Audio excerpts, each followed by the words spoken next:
এভাবেই লিচু ভাঙার কাজ করা হয়। দেখতে পাচ্ছেন মুর্শিদাবাদের লিচু কিন্তু এর মধ্যে পেকে গেছে, সেগুলো ভাঙাভাঙির কাজ চলছে। এভাবে শ্রমিকেরা লিচু ভাঙে, লিচু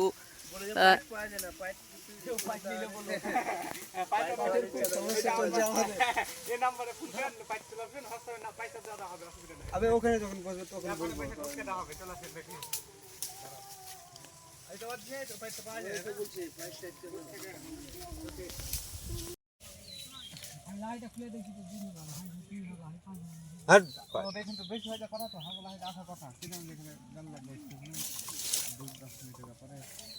কালার ঠিকঠাক আছে।